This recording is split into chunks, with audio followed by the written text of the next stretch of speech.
Cher ami, bonjour. Merci tout à nouveau pour ce temps que vous vous accordez à l'écoute de la parole de Dieu.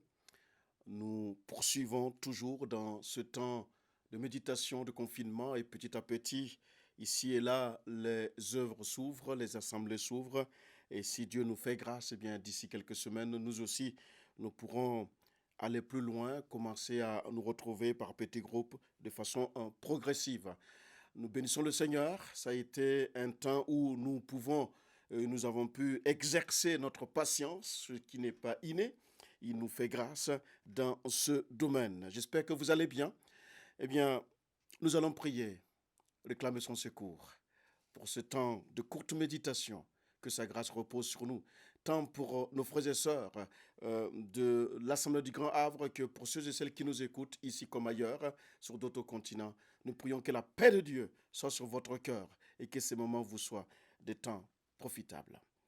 Père Saint, je te bénis, je te rends grâce, je te remercie pour l'occasion qui nous est donnée de parler de ta part, de témoigner de ta fidélité et de manifester ton amour. Te bénissons parce que ta parole demeure la même, elle ne change pas, elle ne varie pas et elle ne vieillit pas non plus. Te prions afin que ces moments soient encore des temps d'écoute, certes, mais des temps d'acceptation, de compréhension de cette parole. Elle est une parole de vie, une parole créatrice, une parole qui est capable de relever des défis bien plus que nous ne pouvons imaginer. Merci de diriger ces instants au nom précieux de Jésus. Amen. Amen. Quelle saison traversez-vous? Quelle saison traversez-vous?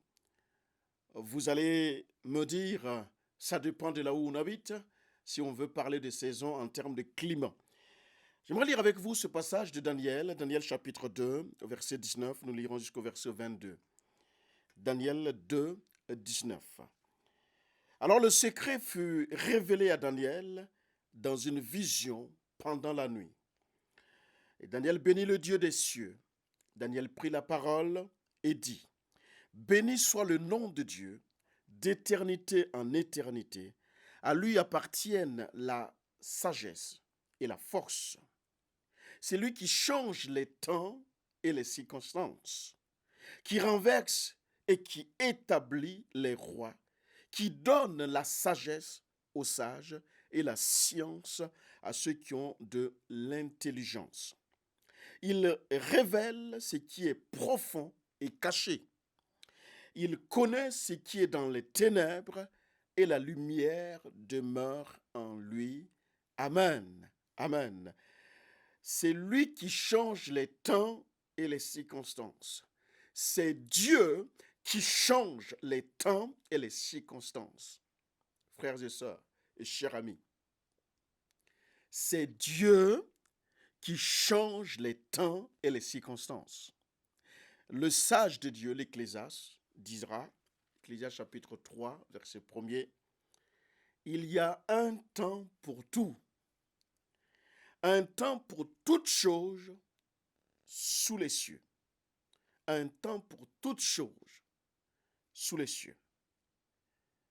On ne reconnaît pas facilement les saisons, notamment dans la région où nous habitons, ici en Normandie, parce que ça nous arrive, et sans extrapolation, de vivre à quelques minutes ou à quelques heures près les 4 saisons dans la même journée. Et je referme la parenthèse pour ne pas faire jaillir quelques commentaires. L'hiver, selon le Larousse, c'est une saison froide qui va dans l'hémisphère nord du 22 décembre au 21 mars et dans l'hémisphère sud du 21 juin à l'équinoxe de septembre. Mais vous avez bien compris que je ne suis pas là pour représenter une météo. Non. J'aimerais parler de la saison de nos vies spirituelles. Notre vie spirituelle est parfois similaire. Elle est assez déstabilisée par les événements de la vie. J'entends par événements les temps et les circonstances. On ne reconnaît plus les saisons et surtout si nous abandonnons celui qui est le chemin, celui qui est la vérité, celui qui est la vie, d'après Jean chapitre 14. Quelqu'un a dit, au printemps de notre vie, on s'attend à naître, à apprendre. En été, c'est l'éclosion, l'épanouissement, c'est toutes sortes d'expressions. À l'automne, nous récoltons les fruits de la vie, les rires ou les pleurs. Et en hiver, nous nous orientons tout doucement, lentement, vers le repos.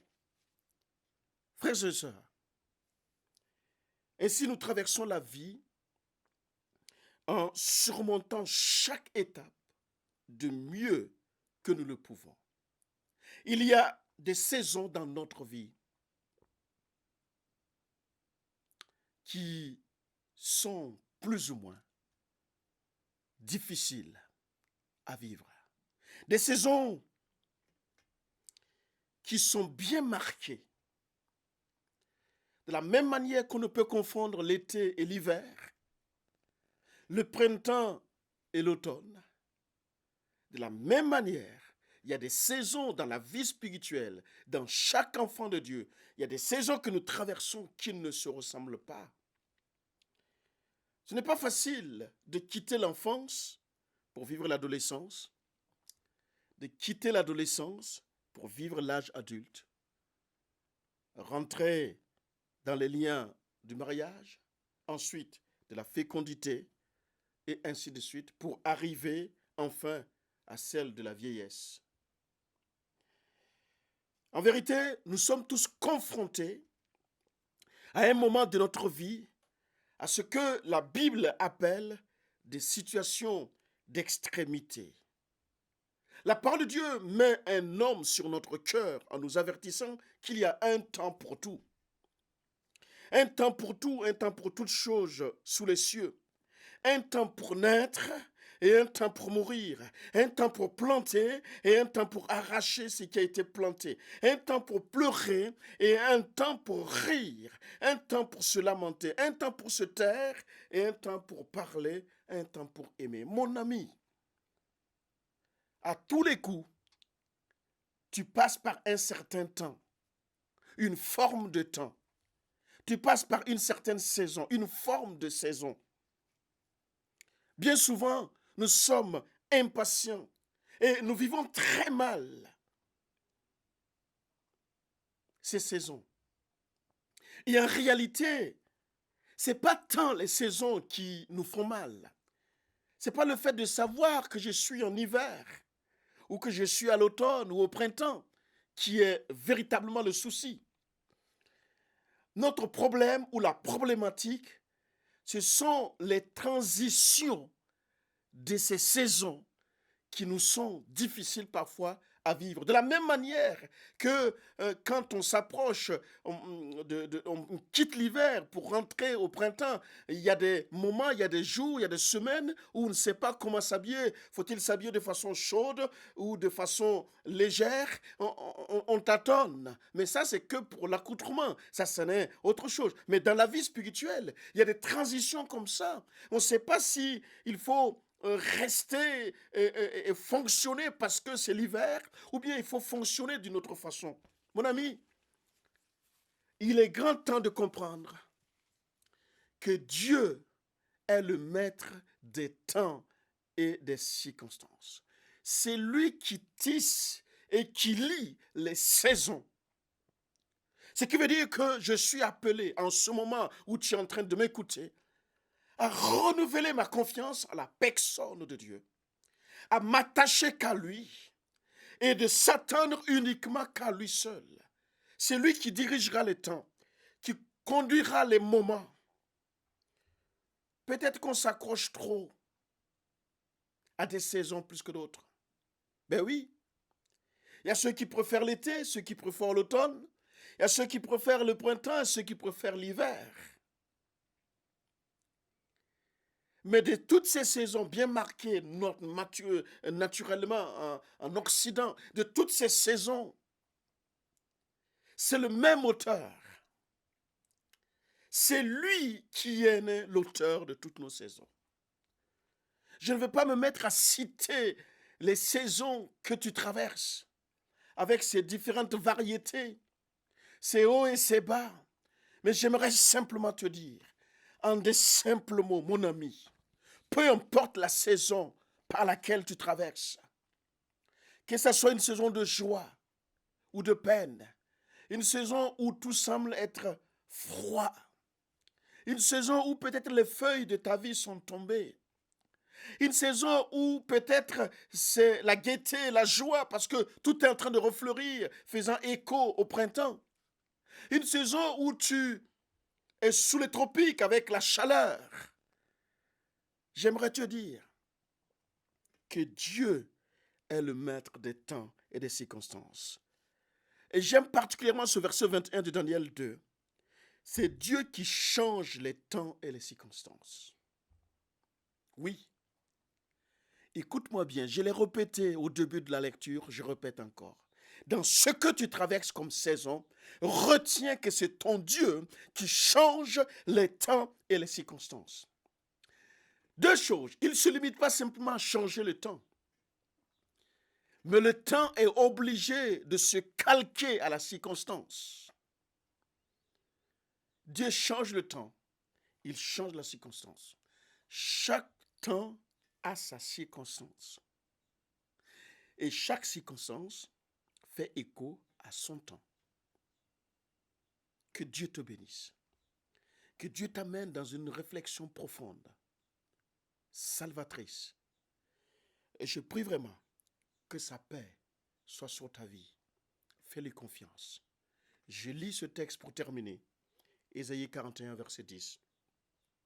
Ne crains rien, car je suis avec toi. Ne promène pas de regards inquiets, car je suis ton Dieu. Je te fortifie. Je viens à ton secours. Je te soutiens par ma droite triomphante. Sois en paix. Sois en paix. Plus loin, reçois la paix de Dieu maintenant, à l'instant même. Reçois la paix de Dieu dans ton cœur. Reçois la paix de Dieu dans ton cœur. Parce que la paix de Dieu n'est pas simplement un mot, une phrase.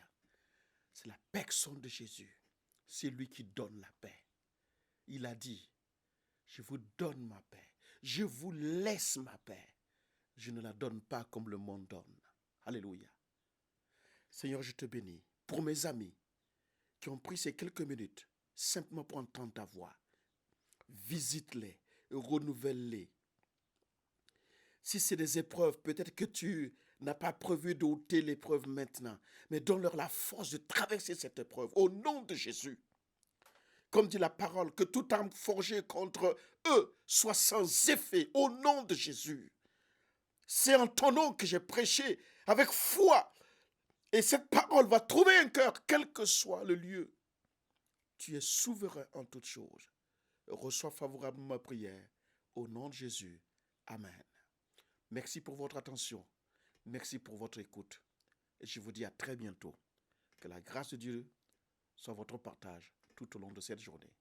Amen.